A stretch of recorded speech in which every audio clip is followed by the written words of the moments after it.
First of all, thank you for sitting down with me to talk about this subject today. And could you just start off by just telling me a little bit about yourself? So I am I'm an autism with lived experience co-trainer for on the Oliver McGowan. I've done my fair share of presentations where I basically shed some light on my experiences with autism and how it can support other people with the condition. And I think my main goal is just to make sure that anyone who's currently getting a diagnosis doesn't go for the same hurdles. I've done public speaking on and off since about 2015, so I've fairly familiar with speaking to an audience. And so far, nobody's chased me off the stage with torches and pitchforks, so I must be doing something right. Awesome. That's great. Um, so the subject of this interview is all about like neurodiversity around Christmas time. Mm-hmm. A lot of people only see things through their own perspectives, so I sort of wanted to like share other perspectives. So first of all, are there any ways that you think Christmas can be more challenging for people with neurodiversity? Well, in a lot of ways, yeah, because I think when you're thinking about Christmas, when you're trying to get on, so from several angles, so there's like getting presents sorted, trying to make sure that trying to know where you're going to go out and get them. So it's like trying to make sure you tick off one of those boxes. And I think a lot of Christmas can be about processes because you want to be able to like enjoy it. I think a lot of it can be a bit in the home. It's fairly relaxed because there's an environment that can support you. But when you're going out and about to like Christmas markets, for example, or to supermarkets for shopping, that's when it can be very overwhelming. Mhm. So you imagine, huge crowds all about, carol singers blaring. I mean, you get many things at Christmas, but a neurodivergent person does not get a silent night, I can assure you. Trying to fit, it's just, it can your environment that you feel like you were so carefully tailored risks coming out of whack. And you do have a lot of support mechanisms in place, so you can have like ear defenders as a big thing, but sometimes that can only go so far. Mhm.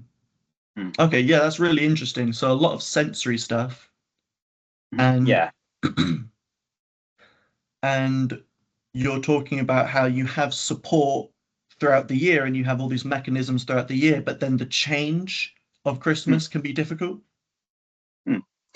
Yeah, I think for a lot of for it depends really on the neurodivergent person and the condition itself, because if it's something like sensory overload can be a bit of an impact. You've got things like sensitivity with, you're going to have to wrap up warm, and you can imagine that some neurodivergent people might struggle with like certain fabrics which you might have to wear. I myself, when I was a kid, I used to struggle with anything below the forearms and knees. I used to run around in the snow in a red t-shirt and shorts, Hmm. and you can like not really the best if you want to keep your health. Yeah, Yeah, yeah. It's you must be very resistant to the cold though.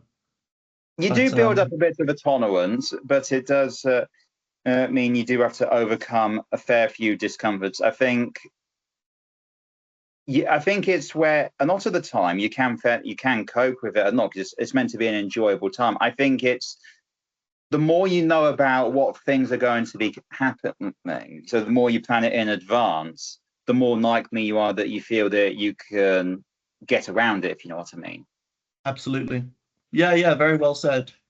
Um, so on the sort of opposite side, can you think of anything surrounding Christmas that can be sort of really beneficial to neurodiverse people?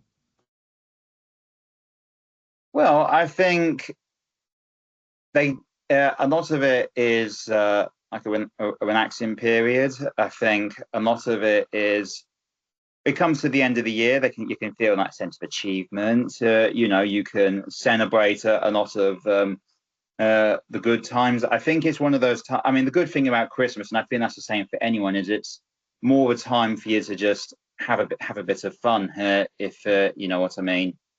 Yeah, And you just, I mean, you know, it's genuinely just, you know, you can have friends about, you can sit down with family, and you don't have to feel as many pressures from certain angles, if you know what I mean. absolutely. Yeah, absolutely.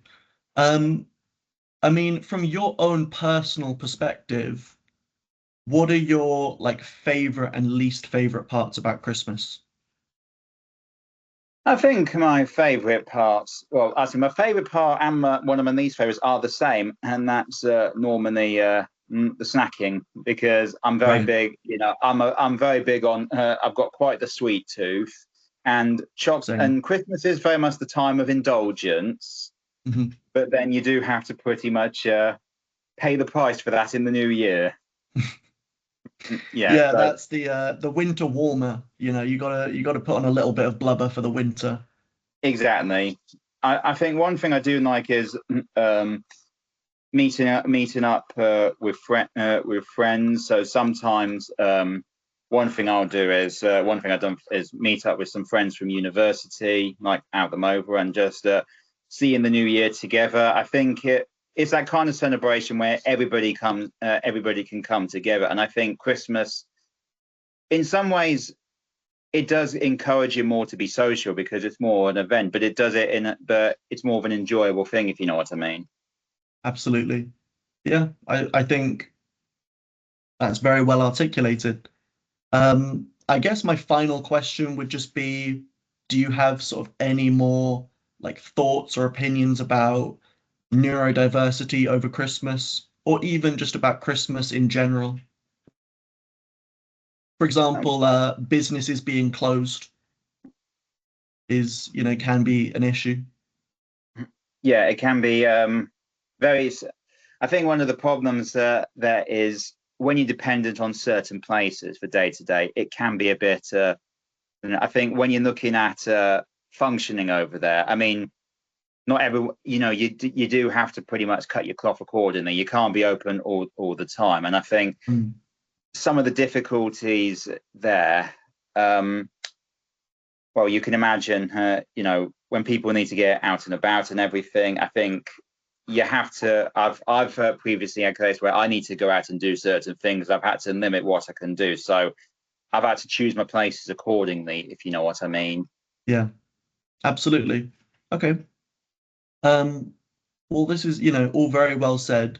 Thank you very much for having this conversation with me, Peter. I think a lot of people are going to find it very interesting.